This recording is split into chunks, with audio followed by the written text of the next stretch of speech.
Ouais, moi je suis monsieur le DOA ou DAO, à vous d'apprécier.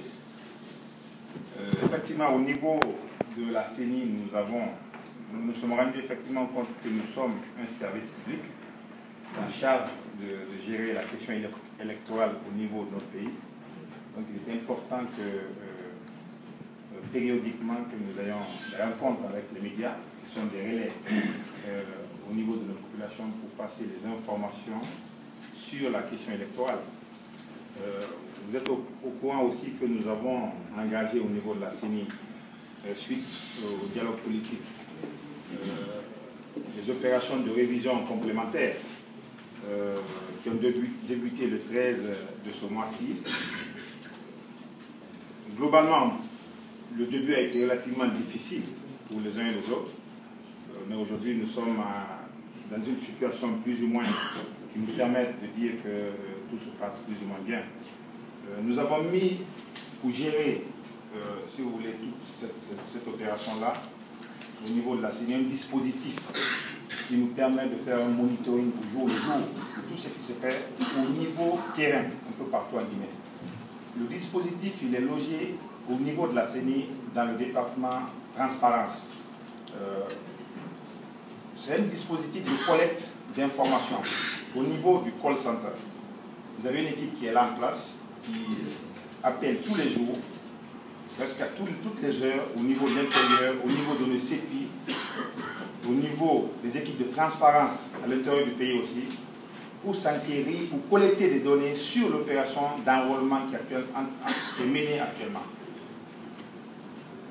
Nous pouvons effectivement aujourd'hui vous confirmer que ce dispositif est extrêmement fiable parce qu'elle a permis à la CENI d'avoir une riposte plus ou moins appropriée à tous les problèmes que nous avons rencontrés, aux anomalies que nous rencontrons sur le terrain.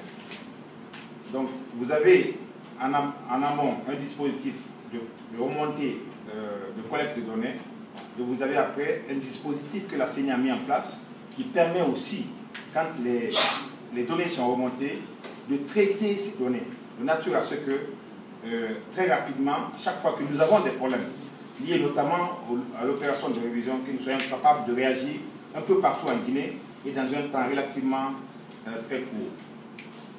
Donc, dans la situation globale de l'enrôlement, depuis que nous nous sommes lancés dans cette opération, nous pouvons vous donner aujourd'hui les chiffres qui sont les suivants. Au niveau des CAL, il était prévu qu'il y ait 2000 CAL au niveau de toute la Guinée. Aujourd'hui, nous avons 1775 CAL qui fonctionnent effectivement. Donc vous avez un écart de 225 CAL qui ne fonctionnent pas pour des raisons et d'autres sur lesquelles nous reviendrons. Au niveau du nombre d'opérateurs qui devaient être déployés sur le terrain, le chiffre qui était prévu est de 4000 opérateurs prévus sur le terrain. Aujourd'hui, nous sommes à un chiffre de 3774 opérateurs présents sur le terrain, soit un écart de 226 opérateurs. Au niveau des superviseurs, le chiffre qui était prévu est de 149 superviseurs. Les superviseurs effectivement présents sur le terrain sont au nombre de 143. Donc avec un écart de 6 superviseurs absents.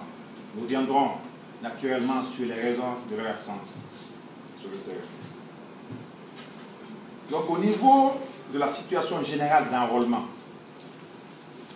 depuis le début, c'est-à-dire depuis le 13, nous avons eu 32 307 personnes qui sont passées devant nos CAL, soit pour des questions d'enrôlement, d'inscription, ou pour des questions de révision de leur profil. Donc vous pouvez bien noter le chiffre, qui est un chiffre provisoire, qui n'est pas définitif, qui est de l'ordre de 32 307 personnes. Alors, les raisons pour lesquelles soit les superviseurs où les opérateurs n'ont pas été présents sur le terrain. Les raisons pour lesquelles l'écart des câbles n'a pas bien fonctionné sont aussi les suivantes. Alors au niveau des câbles, comme je l'ai dit, vous avez 1775 câbles qui a fonctionné sur 2000 prévus. Parmi les 225 non fonctionnels, plusieurs sont liés aux pannes de kits.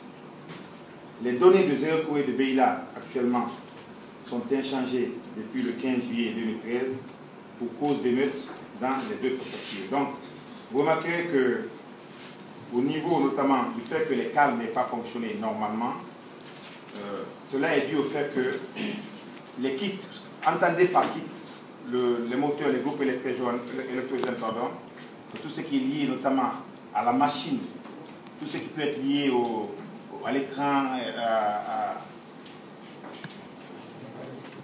à l'ordinateur, tout cela fait que si un des éléments est en panne, on estime que le kit est en panne. Donc essentiellement, ces pannes étaient dues au fait que la plupart des groupes que nous avions sur le terrain avaient été rechargés pendant la période précédente d'enrôlement.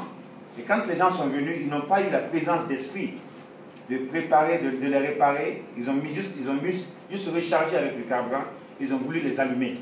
Et la plupart des groupes sont tombés en panne. Donc nous avons, au niveau de la CENI, quand nous avons été saisis de la question, nous avons tout déployé sur le terrain les montants qu'il fallait pour réparer ces groupes-là. Je pense qu'aujourd'hui, cela nous permet de dire que nous sommes à un taux de plus ou moins 90% en termes de fonctionnalité de nos kits.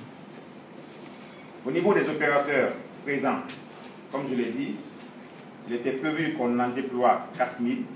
Nous avons pu en déployer 3774. Parmi les 120 opérateurs déclarés absents, plusieurs sont en retard pour raison de transport, notamment vers les zones enclavées. Vous savez, nous sommes en saison de pluie.